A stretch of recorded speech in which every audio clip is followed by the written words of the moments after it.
Woods are lovely, dark and deep, but I have promises to keep, and miles to go before I sleep, and miles to go before I sleep. 12th class के जो student हैं उनके लिए मैं ये video shoot कर रहा हूँ। 24th ऑफ फेब को जो एग्ज़ाम हुआ था उनके इंग्लिश का, तो उसका आज मैं सॉल्यूशन डाल रहा हूँ। एक्चुअली वैसे तो पेपर इतना ज़्यादा टफ नहीं था, लेकिन कुछ ग्रामर के जो वोकैबुलरी से जो क्वेश्चंस पूछे गए वो अच्छे थे। वोकैबुलरी से जो पूछे गए, तो एक तो मैं वोकैबुलरी के जो क्वेश्चंस है वो डालूंगा, और जो एक्सट्रैक्ट बेस्ड जो क्वेश्चंस थे कुछ उन्हें आप क्वेश्चन पेपर, ये सेट 2 है क्योंकि 3 सेट्स आए थे ना 1 2 3, तो ये सेट 2 है जिसका सॉल्यूशन है ये, तो आप देख लेना, वो तो क्वेश्चन से पता चल जाएगा।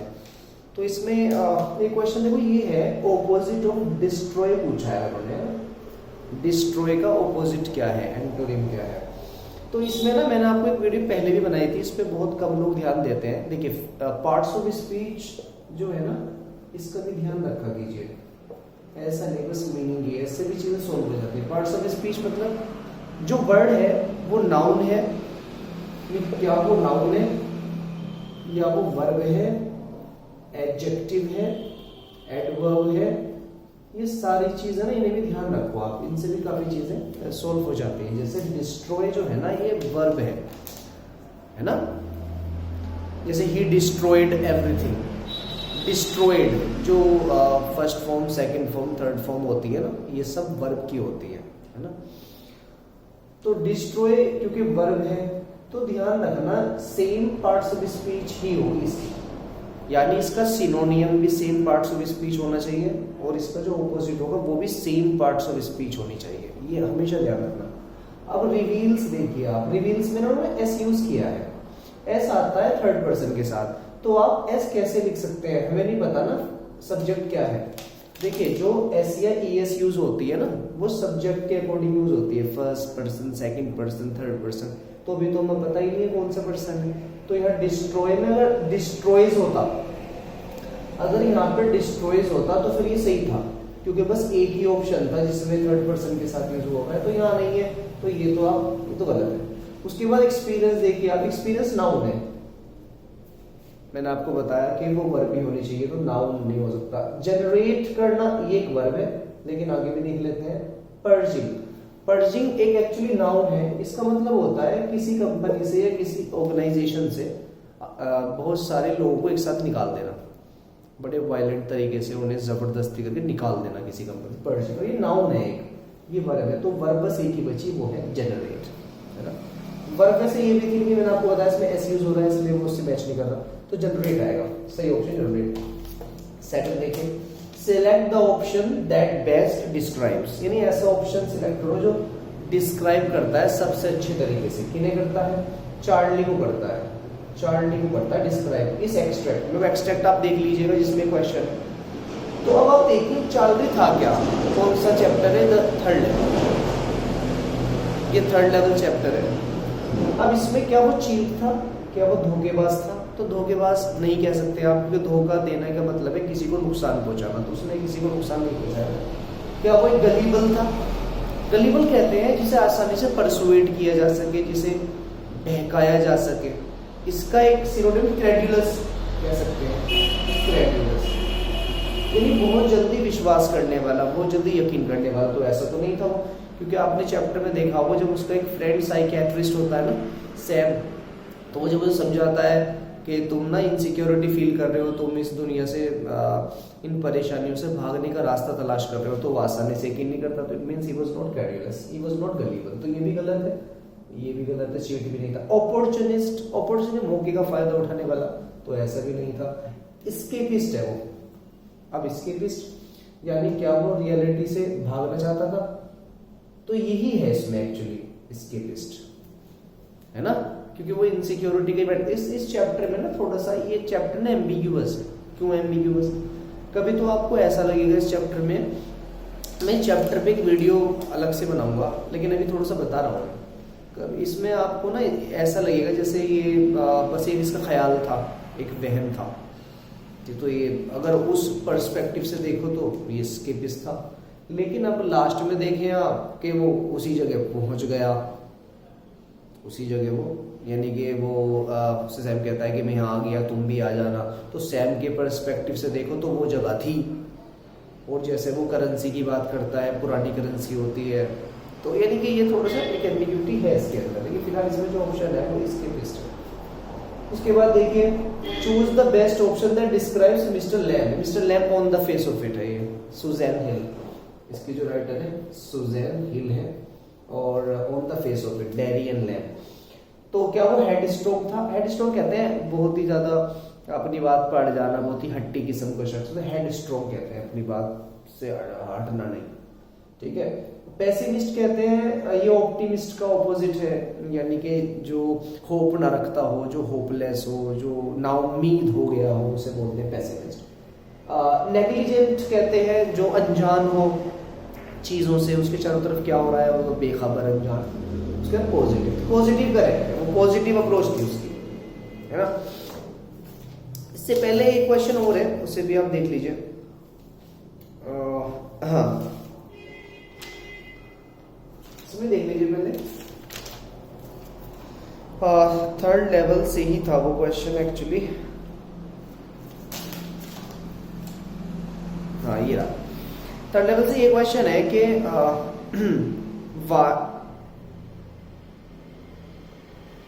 हाँ, when Charlie offered money to the booking clerk, जो चार्ली था, तो जब वो थर्ड लेवल पे पहुंच जाता है ना, तो जब वो क्लर्क को मनी देता है, पैसे देता है, the latter stared at Charlie. Latter, यहाँ पर लेटर जो है ना, ये LATTER, इसका मतलब होता है बाद वाला, इसका ऑपोजिट है फॉर्मर, पहले वाला, बाद वाला।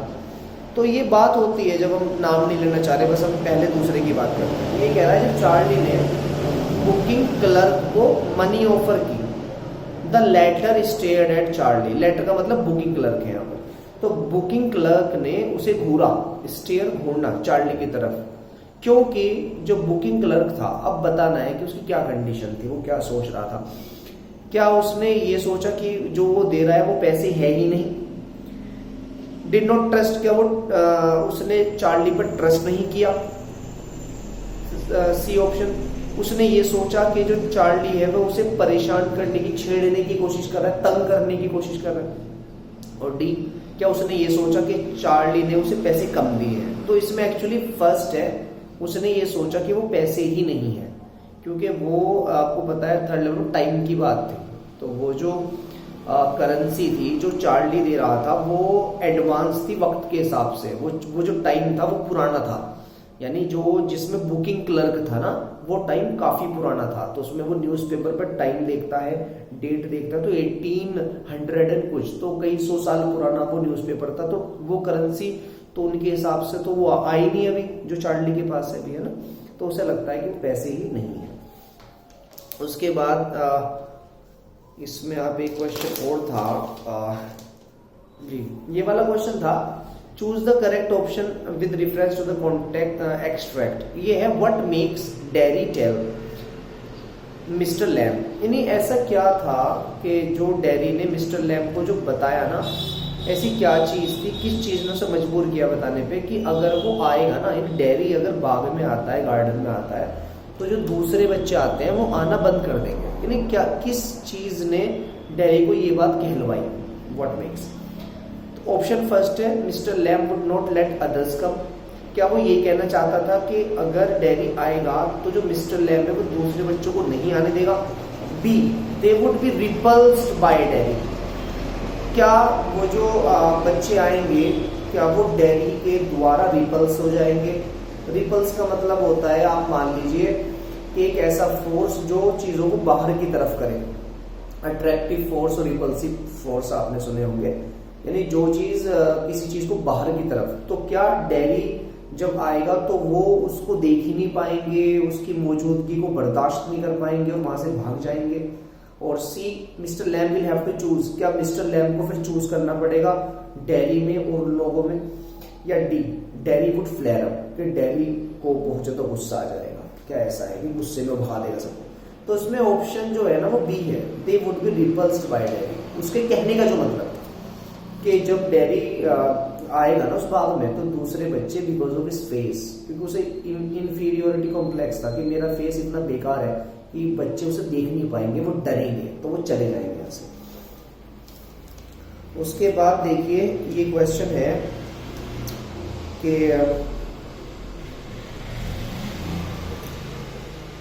Which of the following would not be true. एक क्वेश्चन इसमें कि वो मतलब 4 सेंटेंसेस दिए हुए हैं कि इसमें से कौन सा सही नहीं हो सकता। और ये चैप्टर है ये ना, and in dark hutments next to lines of flames of flickering oil lamps sit boys and girls with their fathers and mothers, lost spring है ये। तो इसमें ये है कि कौन सी बात इसमें सही नहीं है, सच नहीं है। पहली, the hutments were shining and inviting, यानी कि जहां वो बच्चे रहा करते थे, जहां वो लोग रहा करते थे, क्या वो बहुत चमकीली जगह थी, शाइनिंग थी वो, या इनवाइटिंग। इनवाइटिंग कहते हैं वो चीज दूसरों को आमंत्रित करे, जिसे देखकर दूसरे आए, अट्रैक्ट हो, क्या वो ऐसी जगह पे रहा करते थे। B, the children's lifes were as bleak as their surrounding, जो बच्चों की जो जिंदगियां थी, तो जो उनकी सराउंडिंग थी उनकी तरह ही थी, मतलब ब्लीक का मतलब weak. There were no electricity connections, क्या वहां पर इलेक्ट्रिसिटी कनेक्शंस नहीं थे। The boys and girls at vote, क्या वो अंधेरे के आदी हो चुके थे। तो देखिए अंधेरे के आदी हो चुके थे, ये बात सच है।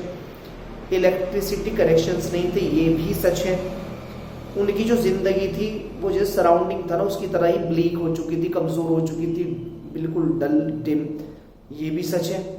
पहला वाली बात सच नहीं है कि जहां वो रहते थे वो बहुत शाइनिंग थी वहां पर, क्योंकि वहां तो बहुत, अगर शाइनिंग को उस वे में मिले, वहां तो लाइट ही नहीं थी, बहुत डिम लाइट, बहुत कम रोशनी। और इनवाइटिंग तो वो हो ही नहीं सकती थी। इनवाइटिंग का मतलब होता है ऐसी जगह जहां पर आप अट्रैक्ट हो जाए जाने के लिए, जहां पर आप जाना चाहें, खूबसूरत चीज को देखकर ही तो आपका मन करेगा ना मैं जाने का, लेकिन वो तो बहुत ज्यादा बेकार जगह थी। तो पहला ही इसमें the hutments were shining and मतलब वर शाइनिंग एंड इनवाइटिंग। और थर्ड देखिए, द बेंगल वर्कर्स, जो बेंगल बनाने वाले वर्कर्स थे, लूज देयर आई साइट, वो अपनी आंखें खो देते हैं बिफोर दे बिकेम अडल्ट्स, यानी इससे पहले कि वो अडल्ट हो। क्योंकि क्यों खो देते हैं? They already have poor I site, क्या उनकी पहले से ही आई साइट पुअर होती है? Second, they work in dim light, क्या वो कम रोशनी में काम करते हैं? C, they are married in childhood, क्योंकि बचपन में शादी हो जाती है। They are malnourished, malnourished कहते हैं जिनका पालन पोषण सही तरीके से ना हो, जिन्हें डाइट ना मिलती हो, जिन्हें खाना सही ना मिलता हो। तो इसमें एक्चुअली बी है, दे वर्क इन डिम लाइट। देखिए जब कम रोशनी में आप ऐसा काम करेंगे जिसमें नजर की जरूरत हो, तो वहां आपकी आंखें कमजोर हो जाएंगी। क्योंकि मेल नरिश्ड इसलिए नहीं कह सकता, बहुत सारे बच्चे आपने देखे होंगे जिन्हें सही पालन पोषण नहीं मिलता और नॉर्मली सूखी रोटी वगैरह खा लेते हैं, लेकिन अगर वो ऐसा काम नहीं कर रहे जो नजर का हो, है ना, जहाँ पर आप देख रहे हो ना फायर भी चल रही है तो उसकी रोशनी पड़ रही है, तो ये सारी चीजें, धुआं भर रहा है, तो ऐसे काम अगर करेंगे आप तो वहाँ रोशनी चाहिए आपको इस तरीके से। तो इसमें ये है कि दे वर्क इन डिम लाइट, वो बहुत ही कम रोशनी में काम करते हैं। Which of the following must nearly means adjusted in the context of the extract, यानी ये जो नीचे दिए गए वर्ड्स हैं इसमें कौन सा मीनिंग एडजस्टेड के नियर है? इसका सिनोनियम पूछना चाह रहे हैं। कंडीशनड है क्या? कंडीशन मतलब किसी चीज का आदी हो जाना। फेवर का मतलब फेवर करना। एक्सेप्टेड, एक्सेप्ट कर लेना। और रिकंसाइल्ड का मतलब भी यही है कि दोबारा किसी चीज को यूज टू। तो इसमें एक्चुअली कंडीशनड है, यानी कंडीशनड कहते हैं कि कोई चीज आपको आदत हो गई उसकी, अब आपको फर्क नहीं पड़ता वो सही है बुरी है, बस आदी हो गए आप उसके। तो एडजस्टेड का मतलब ये कंडीशनड है। Flickering oil lamps suggest, flickering oil lamps इन्होंने पूछा, इसका मतलब क्या है? फ्लिकरिंग ऑयल लैंप्स, तो फ्लिकरिंग कहते हैं कि जब किसी दिए में, किसी चिराग में तेल खत्म हो जाता है, या उसकी जो लो होती है ना, जो कपड़े की लो बनाते थे पुराने जमाने में होती थी, तो वो नीचे हो जाती है, तो फ्लिकर करने लगता है वो, सही उसकी जो लौ है ना वो सही से नहीं जलती। तो ये यहाँ पर इसका क्या मतलब है? बच्चे भी तो लौ की तरह है ना, चिराग की तरह है। अगर आप उन्हें एक फ्रीडम नहीं देंगे, एक सही माहौल नहीं देंगे, तो वो भी लौ की तरह इस तरीके सही नहीं जल पाएंगे, रोशनी नहीं आ पाएगी उनकी।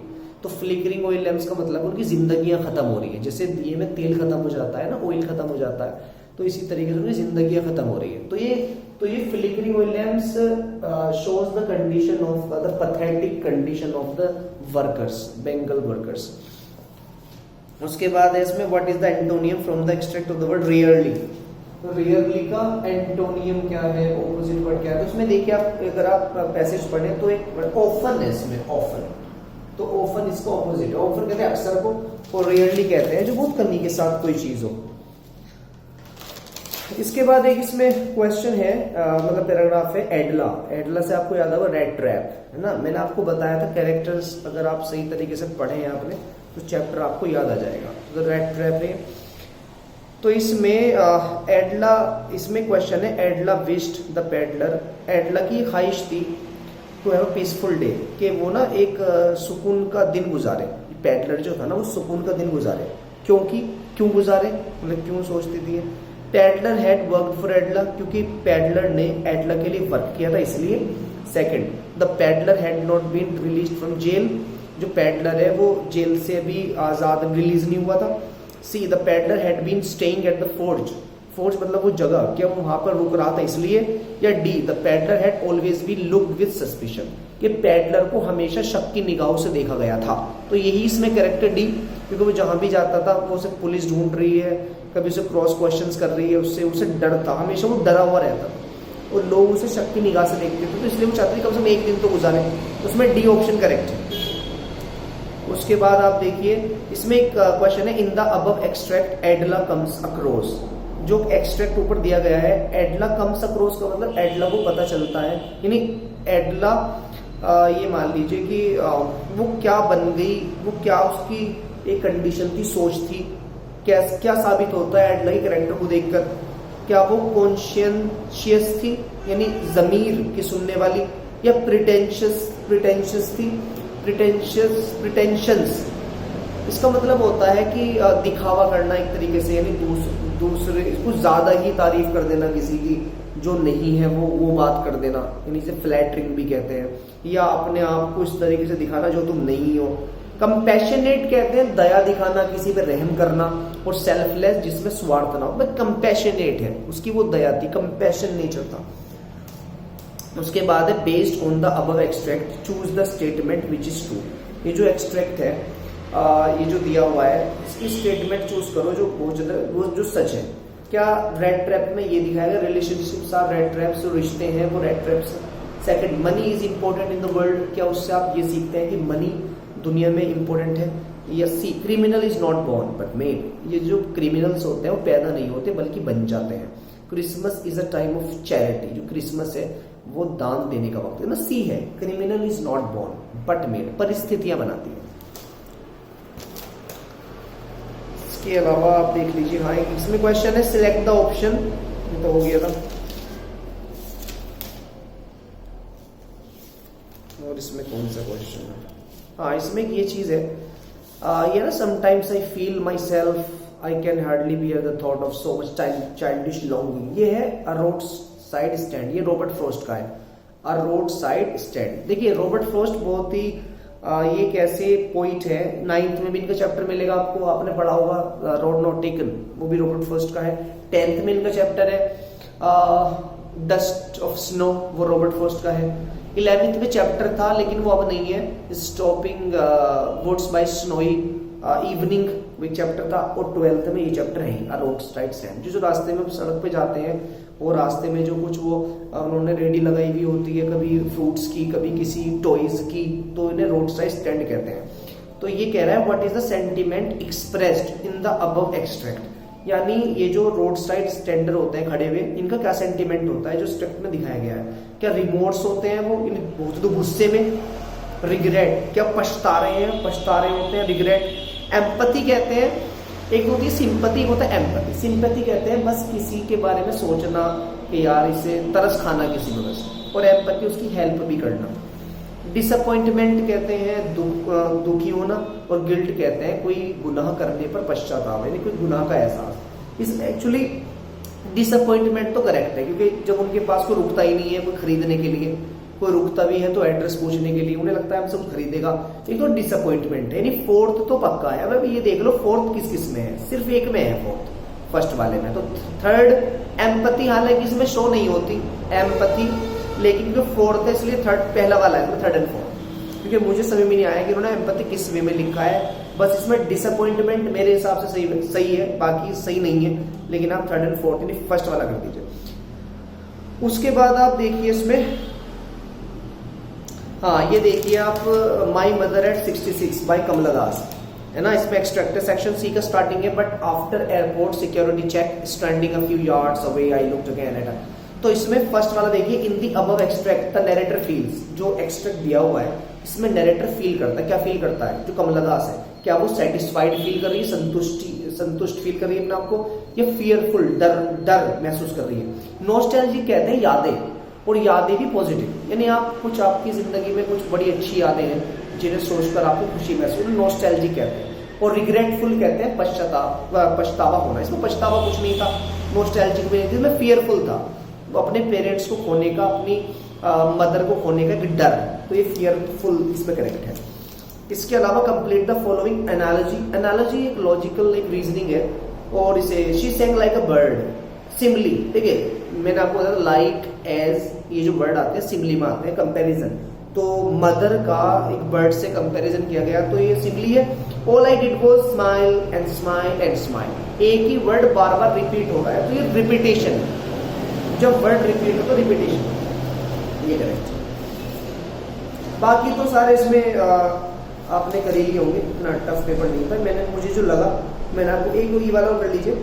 पेल as a winter's moon suggest, यानी वो उसने अपनी मदर को पेल, जैसे सर्दियों में जो चांद होता है ना, विंटर्स में जो चांद है, तो उसकी तरह पेल कहा, तो क्या सजेस्ट कर रहा है, ये कर रहा है विदर्ड फेस, रिंकल फेस, बहुत ड्राई हो चुका है, यानी थकन से या बीमारी से या उम्र से, तो विंटर्स मून का मतलब ये है जो धुंधला गया है, क्लियर नहीं दिखता ना विंटर्स मून जो है, तो वो भी उम्र की वजह से क्लियर नहीं दिख रहा है, रिंकल्स हैं बहुत सारे, तो उसकी वजह से नहीं दिख रहा है।